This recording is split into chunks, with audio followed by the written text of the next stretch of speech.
আসসালামু আলাইকুম সবাইকে। যারাই আছেন, আপনারা যদি আমার কথা শুনতে পান তাহলে লিখে জানান যে শুনতে পাচ্ছেন। আমরা আমাদের মূল সেশনে চলে যাব।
আচ্ছা, তো গত ক্লাসে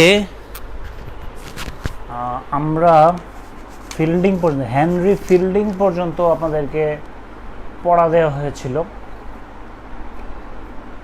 আজকে আমি ট্রাই করবো আপনাদেরকে ওই যে পিকচারগুলো দেওয়া হয়নি বাকি পিকচারগুলো প্রোভাইড করার জন্য।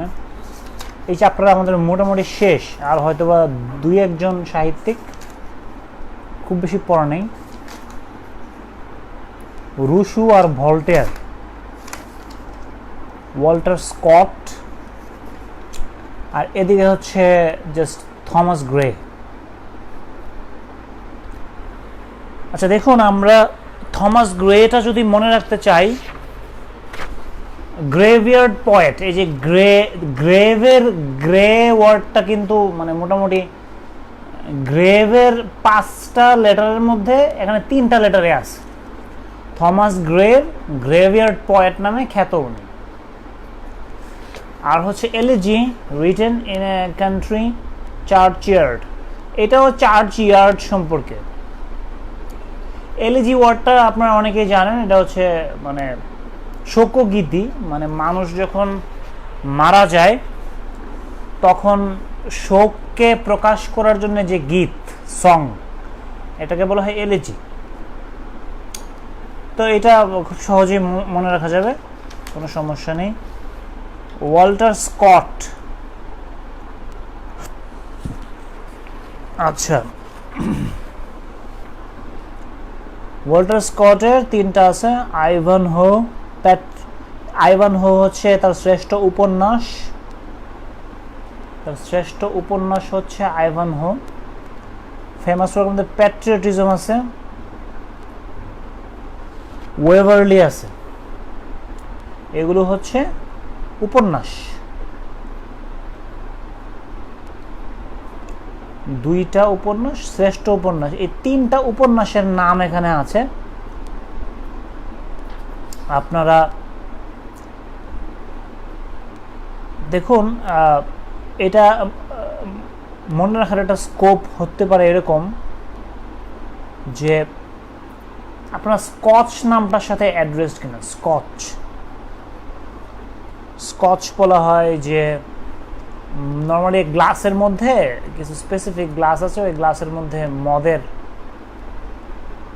স্কচ হচ্ছে কাইন্ড অফ মানে মদ আর কি।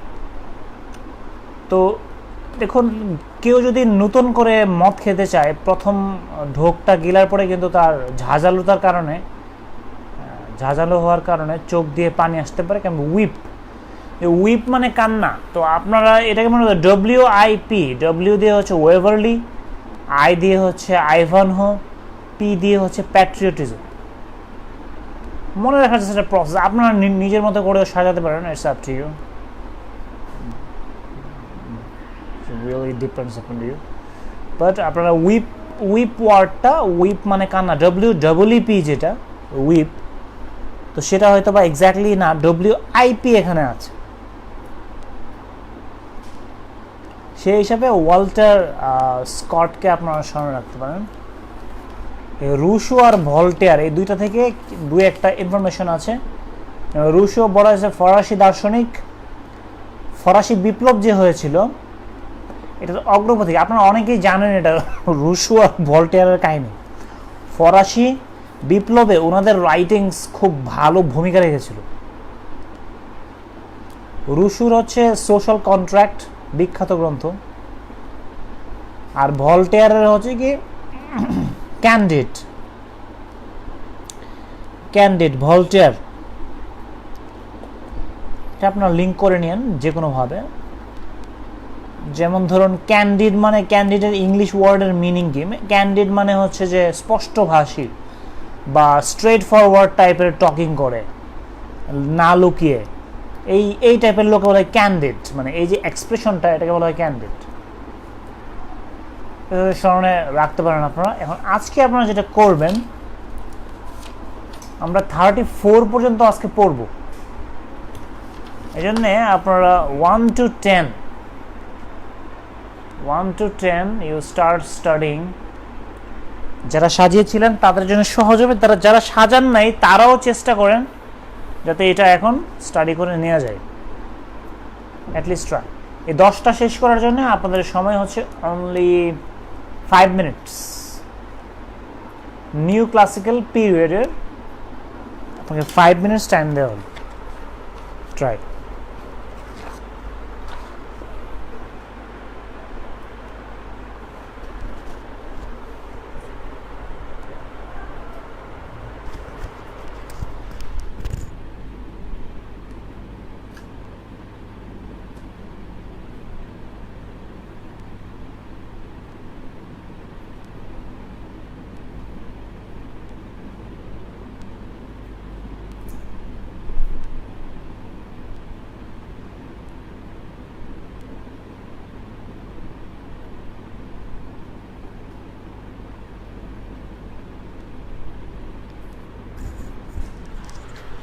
নতুন যারা আসছেন আপনারা এই পেজ যেটা আছে পেজে আপনারা you can clearly see through যে 10টা অবজেক্টিভ আছে, 5 মিনিটস টাইম দেওয়া হলো, এর মধ্যে এই 10টা কমপ্লিট করবেন।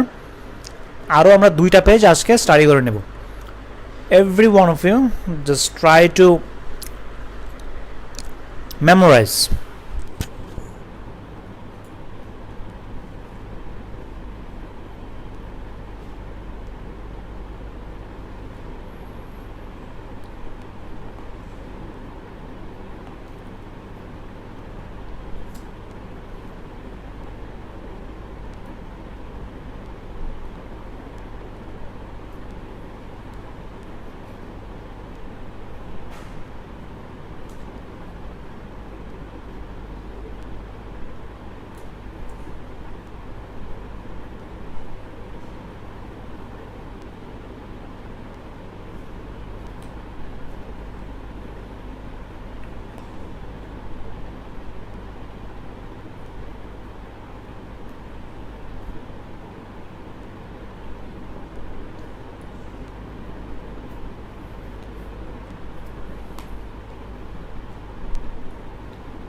ওকে,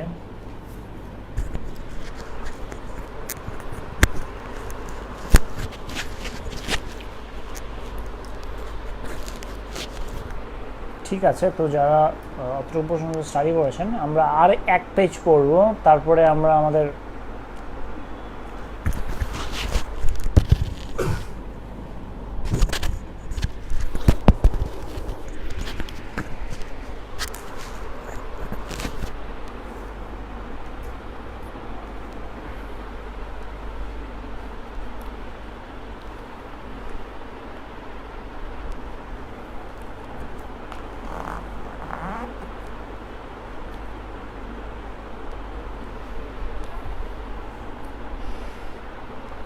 বাংলা সাহিত্য, আমি আমি জানি না, যেমন আপনারা বিগিনার্স কোর্সে যারা আছেন, আপনাদের গ্রুপেও দেখলাম যে গ্রুপ খুবই উইক সবাই। আমার 43rd একটা ব্যাচ আছে, তারা খুবই অ্যাক্টিভ, 40 জনের মধ্যে এক্সামে অ্যাটেন্ড করে 25 জন 30 জন। বাট আমি দেখলাম যে আপনাদের মধ্যে একটা লিথার্জিক ভাব চলে আসছে সবার মধ্যে। এটা কিন্তু সমস্যা। এটা সমস্যা বলতে দেখা যাবে চাকরির সময় আপনি বুঝবেন how much harm have you done to you.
Okay,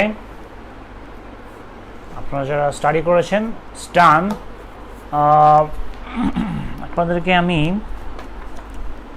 next দিনের পড়া থাকবে হলো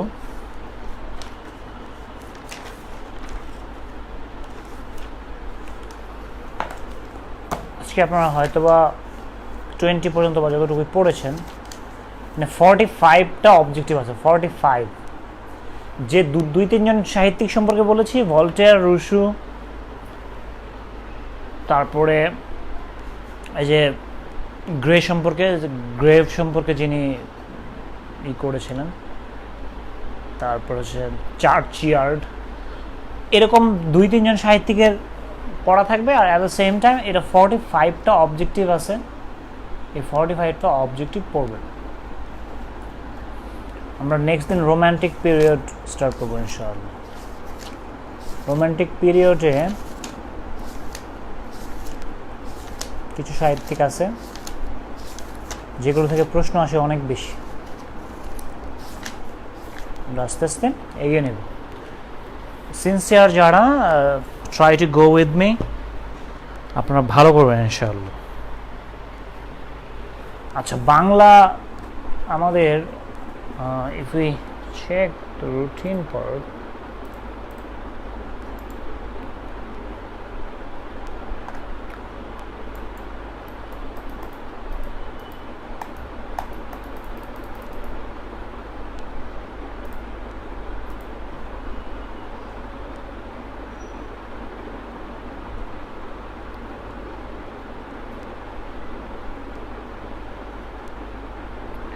আচ্ছা, আমাদের গত ক্লাসে আমরা বাংলার আধুনিক যুগের 1861 পর্যন্ত পড়া ছিল। আমরা যদিও প্রবন্ধের আগ পর্যন্ত পড়েছিলাম। আমরা দেখি বাংলা প্রবন্ধ পার্ট। এই বাংলা প্রবন্ধ পার্ট থেকে শুধুমাত্র এমসিকিউ পড়বেন। Kaliprasanna Ghosh MCQ, doctor Mohammad Shahidullah. দেখুন, ডক্টর মোহাম্মদ শহীদুল্লাহ থেকে একটু ভেতর থেকে পড়া লাগবে। যেমন ওনার গবেষণামূলক গ্রন্থ কি? বাংলা ভাষার ইতিবৃত্ত, বাংলা সাহিত্যের কথা, ভাষা ও সাহিত্য। আর অনুবাদ গ্রন্থের মধ্যে আছে শিকওয়া ও জওয়াবে শিকওয়া, দেওয়ানি হাফিজ, রুবাইয়াতি উমর খৈয়াম। এই বক্সটা পড়বেন। আর at the same time objective পড়বেন। ডক্টর মোহাম্মদ লুৎফর রহমান, লুৎফর রহমানের বইগুলোর নাম ইম্পর্ট্যান্ট। আমি দুই একটা বই পড়ার সৌভাগ্য হয়েছিল। বইগুলো অনেক ভালো। মহৎ জীবন, মানব জীবন, উন্নত জীবন, সত্য জীবন, উচ্চ জীবন, সব জীবন নিয়ে। ডক্টর মোহাম্মদ এনামুল হক একটা অবজেক্টিভ পড়বেন। মোতাহার হোসেন চৌধুরী অবজেক্টিভ পড়বেন।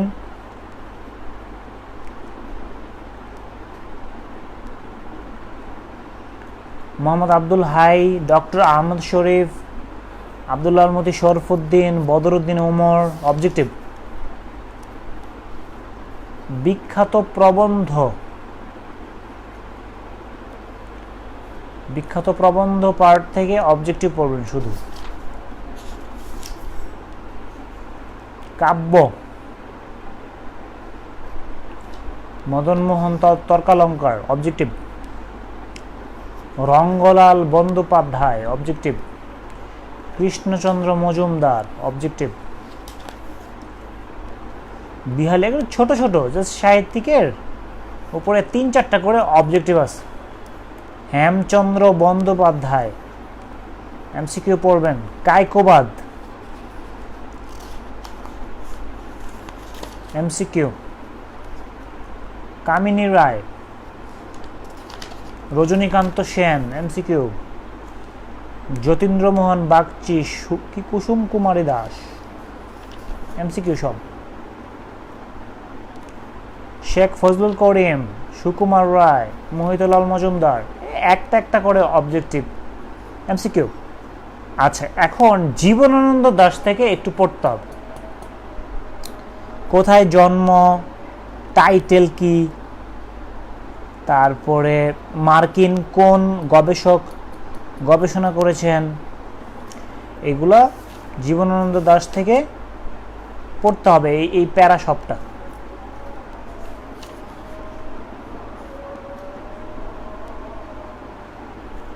কাব্যগ্রন্থ একটু পড়বেন জীবনানন্দ দাশের। ঝরাপালক আছে, বনলতা সেন, রূপসী বাংলা, সাতটি তারা তিমির, ধূসর পাণ্ডুলিপি, বেলা অবেলা কালবেলা, সব পড়তে হবে এটা। প্রবন্ধ হচ্ছে কবিতার কথা, কেন লিখি, উপন্যাস মাল্যবান সতীর্থ, সব পড়বেন এটা। সুরেন্দ্রনাথ দত্ত, অমিয় চক্রবর্তী আর বিষ্ণু দে, এই 3টা হচ্ছে অবজেক্টিভ পড়বেন শুরু। আমরা জীবনানন্দ দাশের সব কিছুই পড়বো এই বইয়ে যা আছে।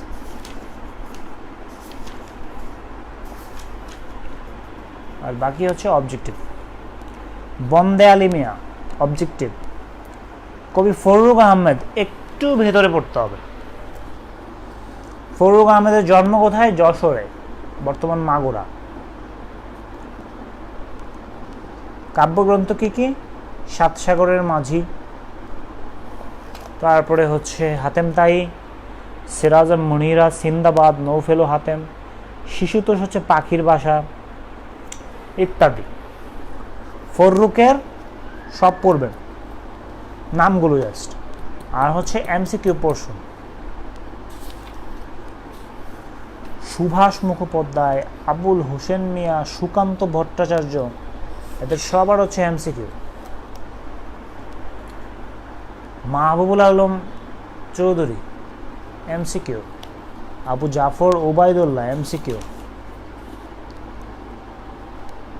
Rafiq Azad, Nirmalendu Goon MCQ, Helal Hafiz MCQ, Rudra Mohammad Shahidullah.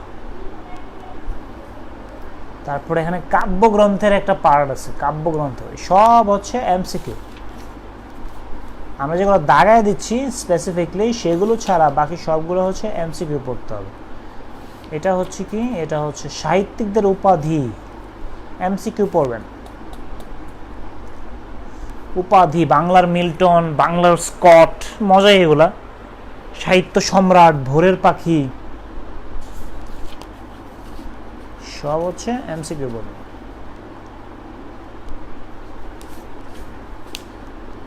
ছদ্মনাম, এমসিকিউ গুলো ভালো করে পড়বেন।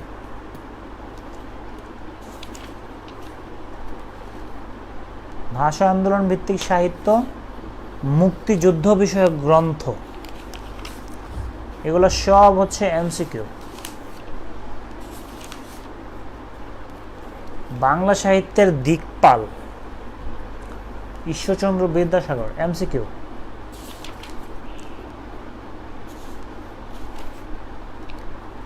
মাইকেল মধুসূদন দত্ত, ভেতরে পড়তে যাবেন না, ঝামেলায় পড়বেন, এমসিকিউ পড়েন, ভালো করে পড়বেন এমসিকিউ।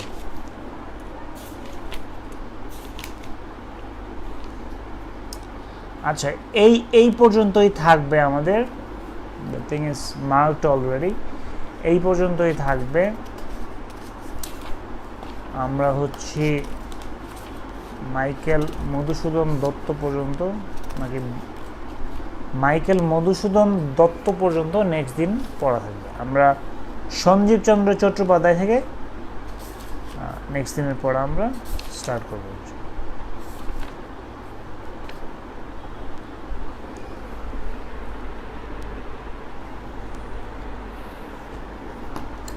ওকে, আমরা গত 2 ক্লাসে ইংরেজি পড়েছি, আজকেও যেহেতু তিনটা ক্লাস করে আমরা ইংলিশ আর ম্যাথ এক্সচেঞ্জ করি, আজকেও আমরা ইংলিশ দেখব। আপনারা 3 জন আছেন, you guys just try to follow the way I am trying to lead you.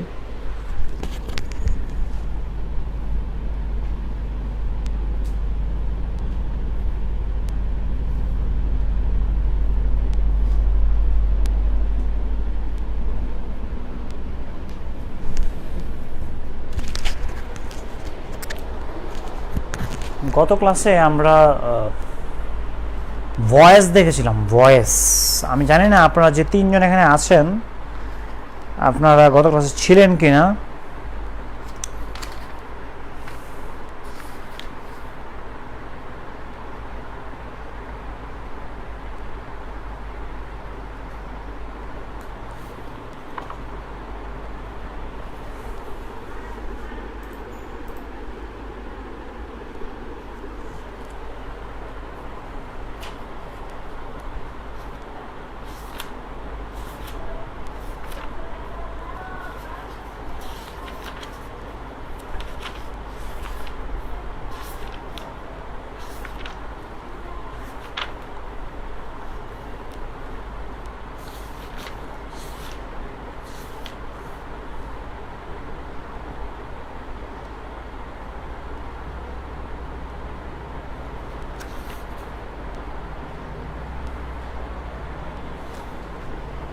আচ্ছা, আমরা প্রথমে হচ্ছে কিছু বেসিক শিখব। আমি কিছু বেসিক বলবো, তারপরে আপনারা একটু ট্রাই করেন নিজে খাতায় লেখার, স্মরণ থাকবে। আমরা ট্রাভেল উইথ টেন্সেস একটা চ্যাপ্টার আছে, চ্যাপ্টার 15, কম্পিটিটিভ এক্সামে 15, ট্রাভেল উইথ টেন্সেস। মানে যেসব ক্ষেত্রে টেন্স আসলে ইউজ হয় না, বা আমি বলবো যে ফিক্স থাকে, যে অমুক বিষয়ের ব্যাপারে টেন্স ফিক্সড। ফর এক্সাম্পল, যে ধরুন সূর্য পূর্ব দিকে ওঠে, পশ্চিম দিকে অস্ত যায়, এটা কিন্তু টেন্স ফিক্স করা, ঠিক আছে?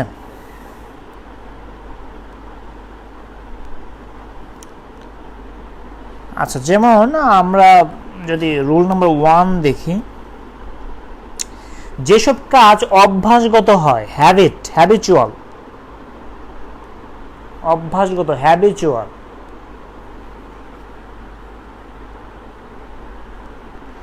ঠিক আছে, বা ধরুন প্রাকৃতিক নিয়ম অনুসারে হয়,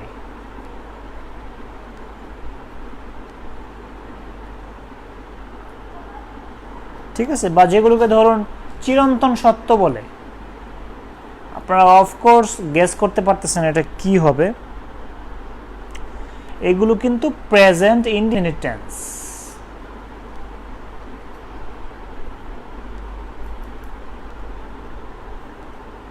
ঠিক আছে, তো এটা কিন্তু অভ্যাসগত, প্রাকৃতিক নিয়ম, চিরন্তন সত্য, এই সকল ক্ষেত্রে প্রেজেন্ট ইনডিফিনিট টেন্স হয়। এরপরে হচ্ছে ধরুন কোনো বাক্যের মধ্যে অফটেন থাকলো, অফটেন বা often, whatever you call ইট,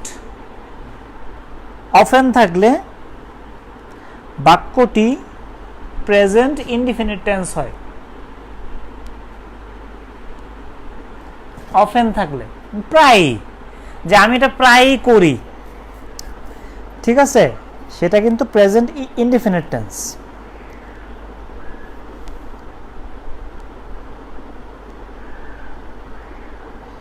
আচ্ছা, 2 নম্বর রুল, ধরুন কোন সেন্টেন্সে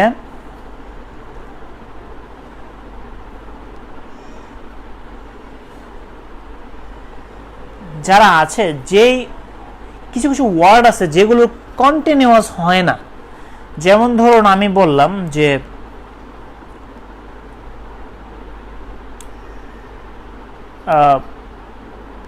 কিছু ভার্ব আছে যেগুলো কন্টিনিউয়াস টেন্সে ইউজ হয় না। কন্টিনিউয়াস টেন্স আপনারা জানেন, যেমন হচ্ছে present continuous, past continuous, future continuous, এগুলা হয় না। যেমন হচ্ছে ফর এক্সাম্পল লাভ,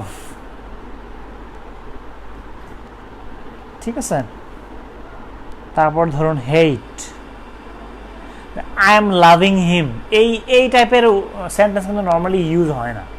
আমরা সবসময় বলি যে I love him, or I love this. এই লাভ বলতেই কিন্তু বোঝায় যে এটা চলমান, মানে আমার মধ্যে চলমান আছে। তো এই টাইপের ওয়ার্ডগুলো লাভ, হেট, তারপরে ধরুন belong, এই টাইপের ওয়ার্ডগুলো থাকলে এগুলো হচ্ছে কন্টিনিউয়াস টেন্সে ইউজ হয় না। ধরুন আপনাকে পরীক্ষাতে দিল যে he is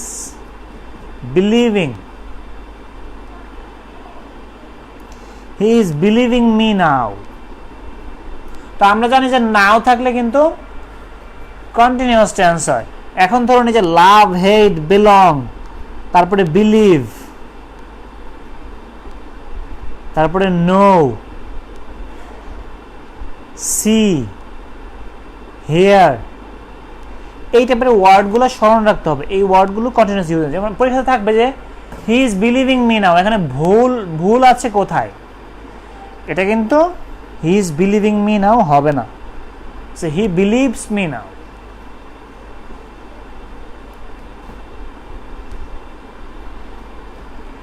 he believes me now.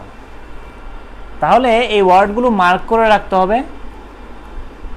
এই ওয়ার্ডগুলো থাকলে কন্টিনিউয়াসে ওয়ার্ডগুলো ইউজ হবে না। আচ্ছা, এই রুলটা আপনারা আমি হয়তো বা একটা ক্লাসে আলাপও করেছি, যে যদি কোনো সেন্টেন্সে ইয়েস্টারডে থাকে, এগো থাকে, লাস্ট থাকে।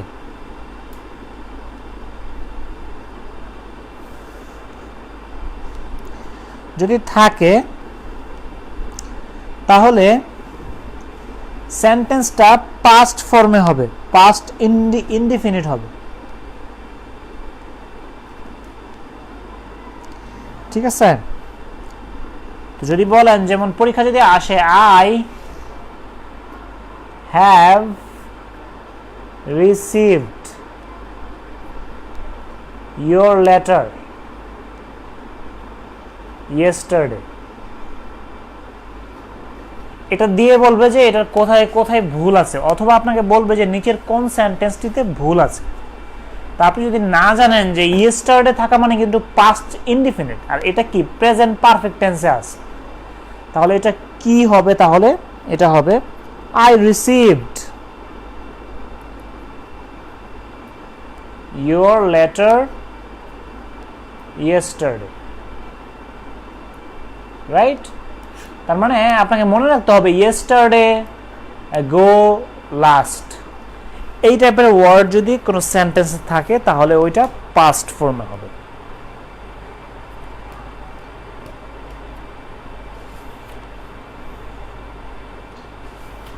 এই টাইপের অনেকগুলো রুল আছে, তো it's better to go for practicing. আপনারা যারা আছেন জাস্ট গিভ এ গ্ল্যান্স, কোনোটাই না বুঝলে just right on the comment box, chat box, ওখানে লিখে জানান যে অমুক নম্বরটা আই এম নট ক্লিয়ার, তাহলে I will try to make you clear.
এই নিয়মগুলোর ক্ষেত্রে রুল হচ্ছে যে আপনি যত প্র্যাকটিস করবেন তত এগুলো আপনার আয়ত্তাধীন চলে আসবে। এই জন্য রুলগুলো জাস্ট দুই একবার দেখে প্র্যাকটিসে চলে আসেন। প্র্যাকটিসে আসাটা ইম্পর্টেন্ট বেশি। চ্যাপ্টারে যে কোয়েশ্চেনগুলো আছে এগুলো প্র্যাকটিস করলেই আপনি অনেক কিছু শিখতে পারবেন যেগুলো এক্সামের সাথে রেলেভেন্ট।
আপনাদের পড়া হয়ে থাকলে তাহলে ডান লিখবেন, আমি আপনাদেরকে নেক্সট পেজটা দেব।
ওকে, যদি একজন ডান লিখেছেন, আই ডোন্ট নো যে বাকিদের কি অবস্থা। আপনারা এই নেক্সট পেজ, আপনারা আমার সাথে সাথে যান এবং এগুলো শেষ করেন। যদি কোনোটাতে প্রবলেম ফেস করেন, you just let me know.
Okay, এটা 5 পর্যন্ত ছিল, 6 আর 7।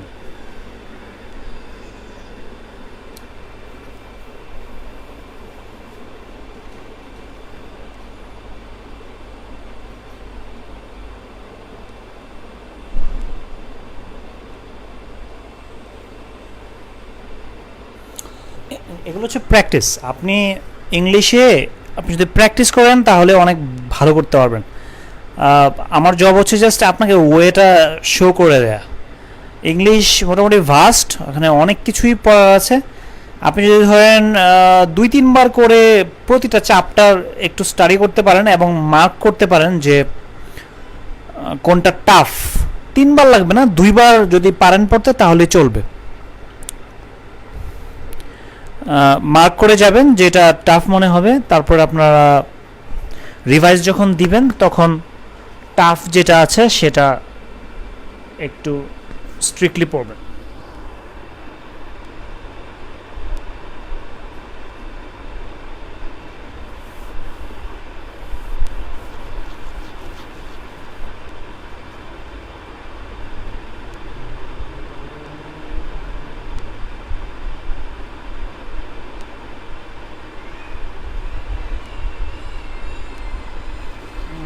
যদি এই পার্টটাও শেষ হয়ে থাকে তাহলে নেক্সট পেজ।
আচ্ছা, তো আপনারা এখানে অবজেক্টিভ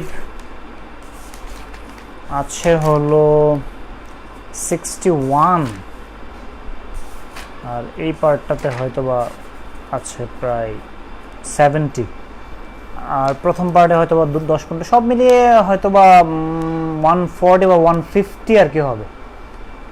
আপনারা এই 150 পর্যন্ত অবজেক্টিভ স্টাডি করে নিন, এক্সপ্লেনেশন আছে, এই জন্য সমস্যা হবে না বুঝতে। তারপরে যদি কোনো অবজেক্টিভ না বোঝেন তাহলে অফকোর্স আপনারা যেটা করবেন, নেক্সট ক্লাসে আমাকে একটু নক দিবেন যে অমুক নাম্বারটা আমরা ক্লিয়ার না, বা আমি ক্লিয়ার না, তাহলে I will try to make you understand.